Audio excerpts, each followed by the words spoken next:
Ora, Ronay, de que a gente vai falar hoje em Pedro e Cora? De um troço que me pegou aqui, ó. Anda jogando, né, Cora? Vem.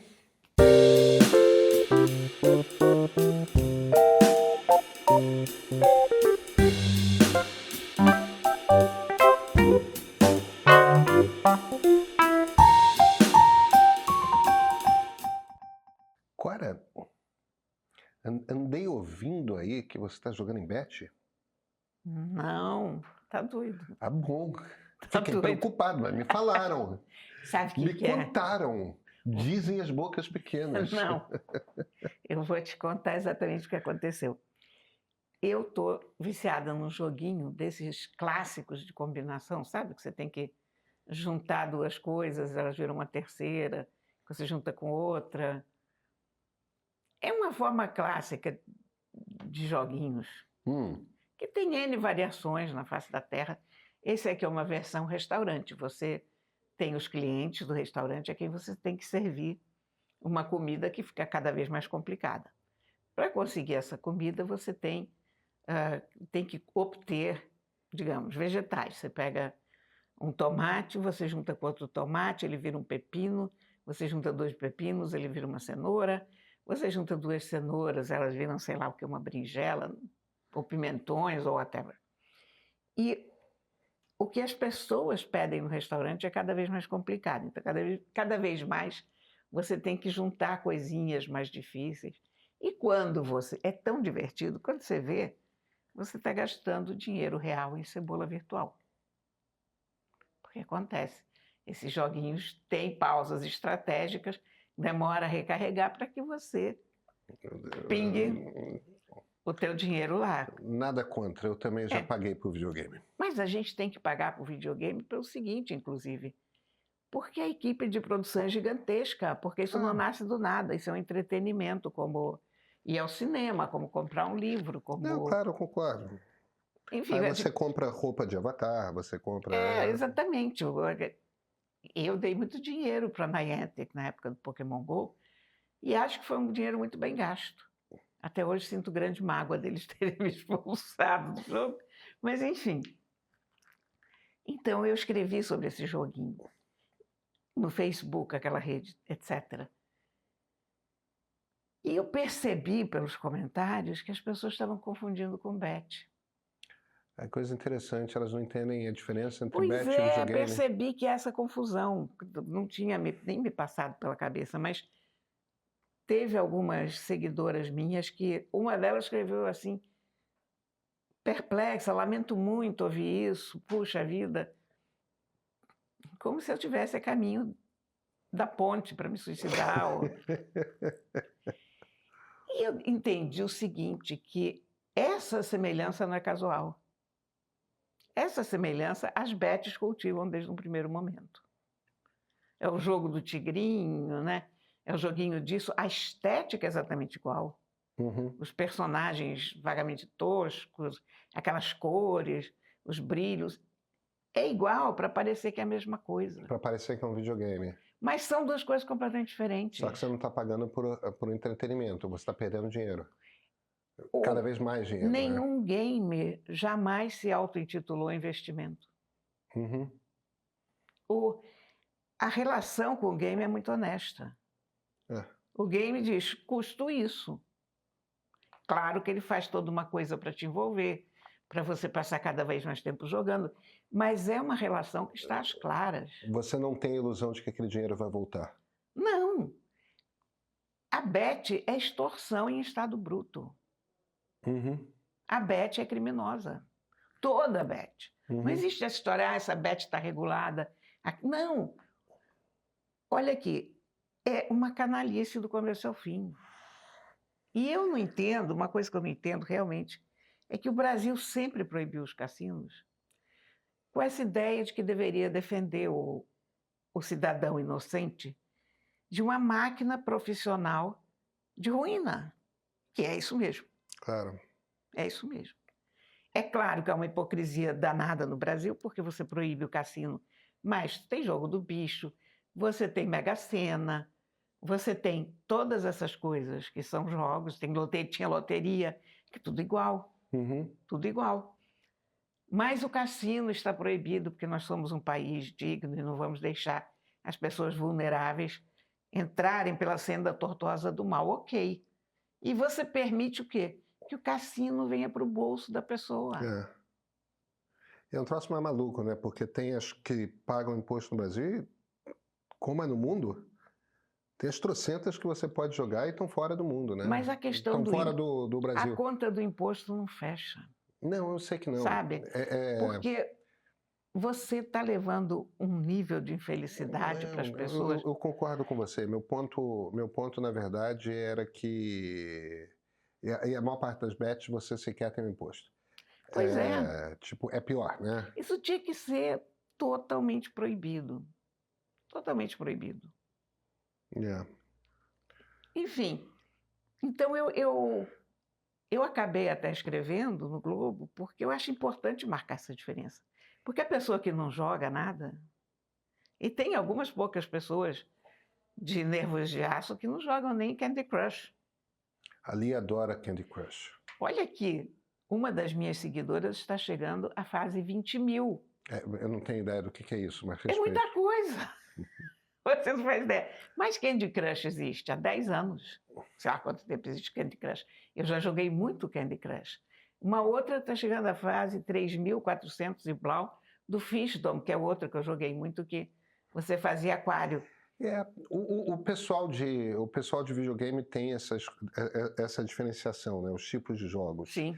E esse jogo de ocasião de celular é um tipo bem específico de jogo, né? Eu nunca me empolguei com nenhum deles. Eles são adoráveis, porque, em geral, a estética é muito bonitinha, os gráficos são bonitinhos, as ideias são sempre engraçadinhas. Você faz um jardim, você cuida de uma fazenda, você faz um aquário. No caso, estou servindo as pessoas no restaurante, faço obras no restaurante. Agora, você sabe que nisso tudo eu estou observando também uma coisa. Porque ninguém é inocente no mundo dos jogos, né? Mas eu tenho a impressão que ele está programado para te dar pausas e te fazer programações de acordo com o que você gasta. Porque eu comecei a jogar esse joguinho e as coisas vinham todas com grande facilidade.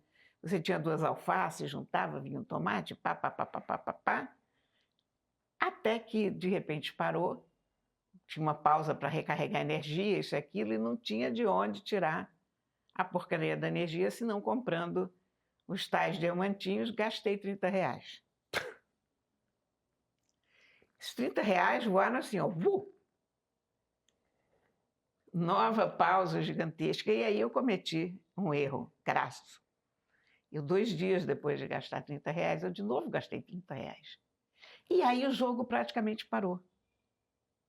E eu me dei conta de que ele estava armando para cima de mim, porque ele percebeu que eu comecei a jogar, muito rapidamente paguei R$30 e mais rapidamente ainda repeti a dose. Então ele disse, aqui temos um otário. Né? De modo que agora eu estou jogando de graça e não vou dar mais um centavo durante um bom tempo para ele entender que, olha, eu entendo que eu tenho que pagar vocês, vocês vivem disso, nenhum problema com isso, mas, poxa, também não queiram ser uma Beth da vida, né? Esses jogos de ocasião, que é o jogo que você joga quando está na fila do banco, você simplesmente saca o celular, você joga uma partida, você joga um pedaço de uma partida, né? Não tem o conceito de uma partida inteira. São fasezinhas, você tem que vencer aquelas fases pequenas. Eu nunca me interessou. Eu também não gosto de jogo de console, né? Tem aquela turma que Nunca joguei console. Meus filhos gostam. Meu filho do meio, principalmente, ele gosta muito. Que é a coisa do controller lá, e você joga grandes e longas aventuras, né? Participa de batalhas, joga uma partida de futebol, corre uma corrida de Fórmula 1. E aí tem uma coisa que é uma coisa muito física, né?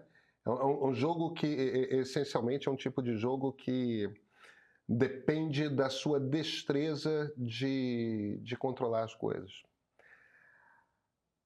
O tipo de jogo que eu gosto é jogo de estratégia.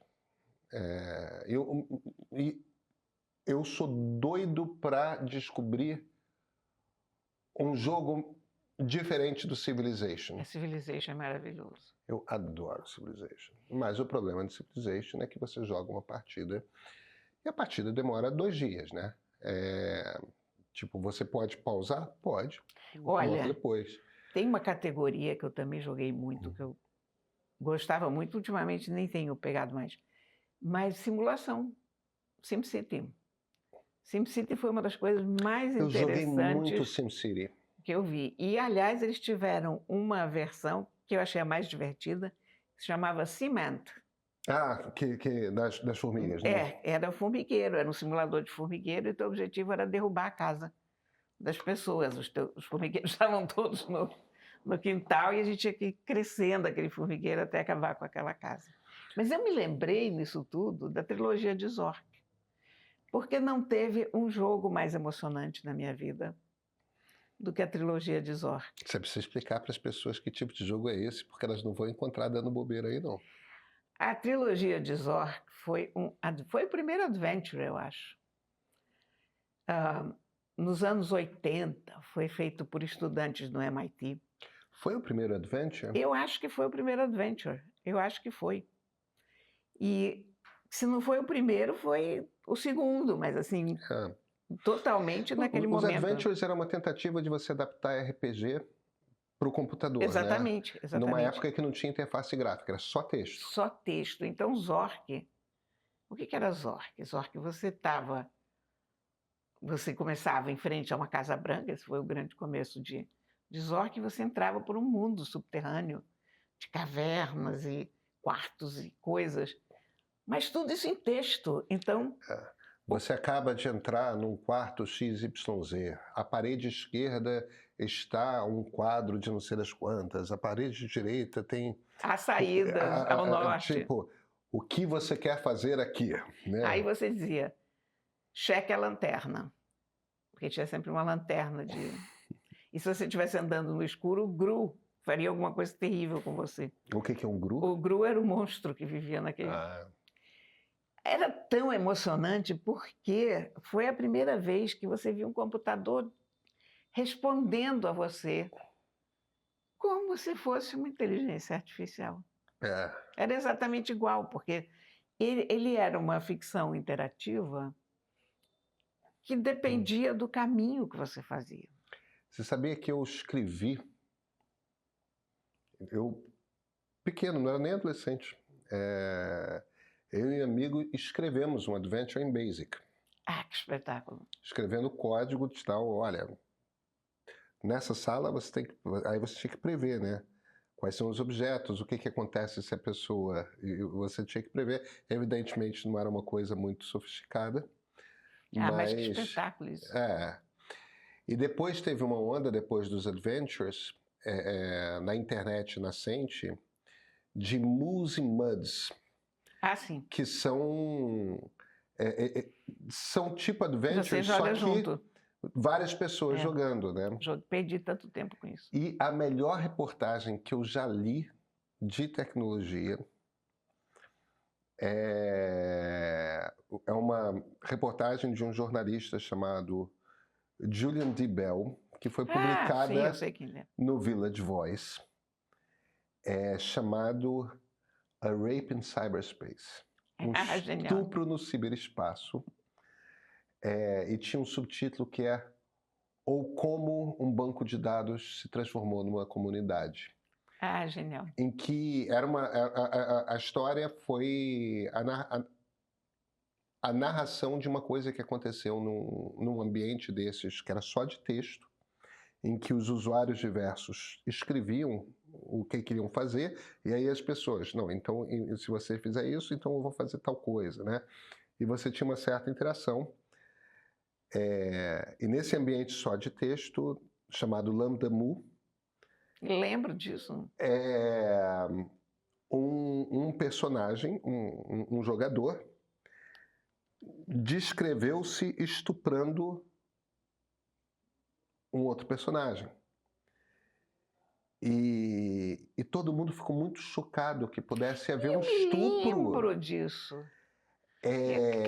E aí eles começaram, todo mundo decidiu se encontrar num determinado dia para conversar como é que a gente faz.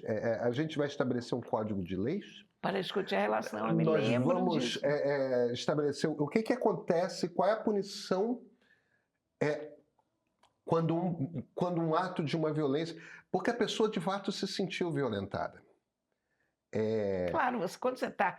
As pessoas que não jogam não entendem isso, como você está envolvido emocionalmente naquele negócio. Naquela coisa, né? Eu vou te dizer, parece brincadeira, mas eu sofri quando eu fui expulsa do Pac-Man. Do Pac-Man do... Gente... Deu um branco. Niantic. Do Pokémon GO. Gente, desculpem o branco aqui, é porque Pac-Man foi outra... Aliás, o Milor adorava jogar Pac-Man. Ah, é mesmo? Milor Fernandes? Milor Fernandes, em console. E vou te dizer uma coisa, hoje eu olho para trás e acho que foi feio o que nós fizemos. Nós usamos um abuso do poder financeiro. Nós viajamos uma vez para o Caribe, tinha umas máquinas umas slot machines, um fliperama, e havia uma mesa de Pac-Man, e eu e o Milor ficamos inteiramente alucinados com aquilo ali. E o Milor comprou todas as fichas para aquele jogo. Pronto, acabou, e as crianças ficavam olhando de longe. Então, a mesa virou praticamente nossa. Quando a gente estava lá, era nossa. E aí a gente pensava, coitados das crianças, deixa eu brincar. Não. A gente se divertiu muito. Cora, temos livros? Temos 2. Agora já pergunta livros, né? Porque, né? Olha aqui, mas eu trouxe 2. De um entretenimento para o outro, Cora. Exatamente. Eu vou começar por esse aqui, que é o Solo, da Marcela Franco, ilustrado por Paula Schiavon. Ele tem 2 capas, ó. Que bonito. Você pode ler ele por um lado ou por outro lado. É uma edição linda da Bazar do Tempo. Sabe o que é isso? Isso é a história de uma mãe solo, contada de um lado por ela e do outro lado pelo filho. Então, é a mesma história, mas com diferenças cruciais. É tão bonitinho, olha, as ilustrações. Uhum. Então, tem coisas que são aqueles pequenos mal-entendidos da vida, ó. Por exemplo, ela é uma mãe solo, então há uma amargura dela no começo, porque os pais vêm visitar enquanto ela vai ter o filho e tal, o marido saiu fora, e de repente vai todo mundo embora e ela fica sozinha, e ela tem uma sensação de abandono gigantesca. Ele contando a história, o ex-bebê, porque já é um menino, ele diz, achei ótimo, porque finalmente ia ficar sozinho com a minha mãe. Então é esse tipo de percepção, e ela, quando ele está começando a falar, a primeira palavra que ele fala é papai. Ela fica arrasada com isso.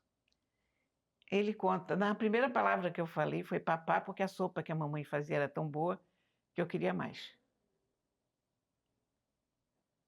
Uhum. É profundo, sabe? É muito bonito. É uma vivência delicada, é um assunto frequente nas nossas vidas, em torno da gente. E é tão bonito, tão delicado. É que criar um filho sozinho é muito difícil. Eu imagino que seja. E ela aqui dá de uma forma suave, de uma forma que as crianças podem perceber, ela expõe isso. E o filho expõe a sorte que ele teve de ter essa mãe maravilhosa aí. E os 2 contam essa convivência. Muito lindo o livro. Eu tinha separado essas 2 coisas por causa do Dia das Mães, mas aí nós fomos atropelados por Tiradentes e feriado, e Enfim, não foi nem você ir para Londres antes do Dia das Mães, foi a gente ir para Tiradentes mesmo. A gente foi para Tiradentes. A gente foi para Tiradentes. Então, todo aquele meu planejamento meticuloso foi para água abaixo. Porque os dois têm a ver com maternidade, de alguma maneira. Esse livro é lindo e eu recomendo para todo mundo. É para uma criança. A criança pode ler sozinha, você pode ler para a criança. Mas um dos livros bonitos que eu vi esse ano, sabe? Ah, que bacana. De fato, muito bonito. Eu gosto muito de comprar livro infantil. Eu gosto de ter livro infantil. Eu acho que há um certo preconceito da gente que qualquer livro ilustrado a gente imediatamente acha que não é com a gente. A gente vai na livraria, a gente nem vai naquele cantinho das crianças, mas acho isso um erro, porque há coisas lindas lá, você não precisa necessariamente ter um filho ou um neto perto para se dar o luxo de ler literatura infantil. Então, aqui está. Você escrevia literatura infantil, Sim, né? Quando meus filhos eram pequenos, cheguei a escrever alguns livros. Este outro, porém, however, está aqui. Cesárea. De Anna Nordenrock. Ela nasceu em Malmö, na Suécia. E esse livro, aliás, deixa eu dizer logo quem traduziu, porque está bem traduzido, é da Fernanda Sarmatz Akesson, a tradução. Eu não sei o que eu achei desse livro. Ele é um livro desconfortável, esquisito. Suécia, século XIX. Uma mulher não consegue parir a sua criança. O médico corta a barriga dela, tira a criança lá de dentro. Primeira vez que ele fez isso na vida, uma das primeiras vezes em que isso acontece no mundo. A mãe morre, obviamente. Mas ele pega essa criança e leva para casa, mas não para a casa dele. Ele leva para uma casa que ele tem no campo. E essa criança é criada como uma boneca, como um troféu, como alguma coisa, um marco da vida médica dele, não sei. Ela estuda botânica, ela tem uma boa educação. As pessoas que estão em volta são gentis, mas ela fica restrita àquele mundo. Então, quando ela é criança, por exemplo, a empregada da casa, que é cozinheira também, babá e tal, e o jardineiro, eles amarram umas fitas ou uns barbantes na cintura dela para que ela não se perca no jardim, indo para cá e para lá. Isso é uma analogia, evidentemente, com o cordão umbilical, que nunca se desfaz. E depois isso começa... É interessante, é uma coisa curiosa de ver, não há uma violência explícita nesse começo. Mas depois ele vai ganhando contornos de história de horror. É um livro interessantíssimo. Livro não é só para fazer a gente se sentir confortável, né? De repente, um livro que faz você sentir estranha, te gera inquietação, ele também tem o seu valor. Claro. Esse livro é muito original e, olha, foi surpreendente, porque eu não esperava a forma como ele se desenvolve. Aliás, eu não esperava nem o tema, é uma temática super interessante, bem desenvolvido, muito bom mesmo, é da DBA, editora DBA. Eu recomendo, sabe? É uma coisa meio gótica, meio de horror, meio conto de fadas sinistro, meio romance feminista, de uma certa maneira também. Muito interessante, está aqui, ó. Engraçado, isso me lembrou um filme que eu vi muitas décadas atrás, que acho que é o primeiro filme do Peter Weir, dirigido pelo Peter Weir. Ele depois dirigiu aquele filme A Testemunha, com Harrison Ford. É maravilhoso, né? Depois dirigiu o Sociedade dos Poetas Mortos. Mas o primeiro filme dele é um filme passado na Austrália, ele é australiano, num internato de moças de alta classe. Eu estou tentando lembrar o nome. Certamente alguém que vai nos assistir vai identificar. E elas vão fazer um passeio no campo. Austrália, século XIX também. E alguma coisa acontece. É um estupro. Algumas das moças se afastam e são violentadas. Só que a coisa nunca fica clara. É sempre algo aconteceu. E o filme é todo passado e ele vai ficando cada vez mais... Uma coisa que começa num clima meio solar, vai ficando cada vez mais opressivo, sabe? Mais... E eu não sei, o clima que você descreveu me... Eu não assisti esse filme. Talvez você tenha assistido, é um filme dos anos 80, início dos anos 80, se eu não me engano. Um filme australiano, dirigido pelo Peter Weir. Enfim, no IMDb certamente tem. Mas esse aqui é muito isso, sabe? Ele começa... Não é nem que ele comece solar, ele começa esquisito, porque começa com essa cesariana numa época que isso não existia e que fatalmente a mãe morria, enfim.